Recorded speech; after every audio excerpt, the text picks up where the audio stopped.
নমস্কার বন্ধু, আমি সুতপা। তা চলে এসেছি প্রত্যেক দিনকার মতো, কিন্তু অনেক দেরিতে এলাম।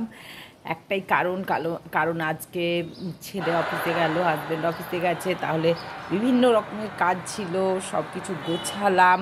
কারণ আমার তো নতুন জামাই ষষ্ঠী আসছে, তাই ঘরদোর গোছাতে হবে, মেয়ে জামাই আসবে। তার সকালবেলা পুজোও করলাম, করে তারপরে খাবার দাবার করে অনেক কিছু গোছালাম। আর এইবারে আরও অনেক কাজ আছে, তা আপনাদের সাথে ভাবলাম একটু শেয়ার করে নিই। আর আমি এখন রান্না করব নিজের জন্য। কাছে জল দেওয়া হয়ে গেছে, আর অনেক সকালে উঠে পড়েছি আর অনেক কাজ করেছি আজকে। সেই জন্য আজকে আপনাদের সাথে কথা বলতে একদম সময় হয়নি। গাছে জল দেওয়াও হয়ে গেছে সকালবেলা। আর এই যে গাছটা, একে এবারে কোথাও লাগিয়ে দিতে হবে। আর সঙ্গে ভাবলাম যে না, এতক্ষণ কাজ করলাম, কাজ করতে করতে অনেকটাই বেলা হয়ে গেল। সকালে রুটি তরকারি খেয়েছি, তা কাজ করতে করতে ভাবলাম না, এবারে একটু ফল খাই।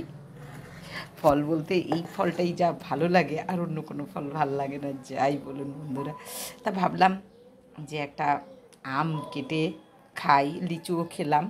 তা লিচু খেতে খেতে ভাবছিলাম যে আপনাদের সাথে কথা বলি, ভাবলাম না না, আগে এটা খেয়ে নিই, তারপরে আমটা খাবো। তা বন্ধু, আপনাদের কেমন লাগে আম খেতে? যদি আমাকে জানান তাহলে আমার ভালোই লাগবে, কারণ আমার আম ভীষণ পছন্দ। আর কার কার আম পছন্দ জানি, অনেক লোকেরই আম পছন্দ, কারণ আম হচ্ছে ফলের রাজা। যদিও আমার ছেলে, আমার জামাই বাদ দিয়ে, তারা আমও খায় না, লিচুও খায় না। কেমন বলুন, ভাবুন তো।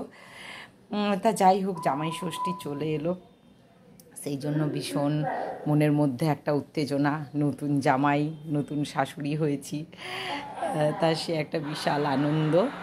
সেটাই আপনাদের সাথে ভাগ করলাম। আর জামাই ষষ্ঠীতে কী করবো অবশ্যই জানাবো। তা এখন এইটুকু, আবার নেক্সট ভিডিও নিয়ে আমি আসছি, সঙ্গে থাকুন। আর অবশ্যই আমি রান্না করার সময় আপনাদের সাথে কথা বলবো। ততক্ষণ আমি খেয়ে নিই, সঙ্গে থাকুন। আর আপনাদেরকেও পাঠালাম, কিন্তু আম খেয়ে নেবেন।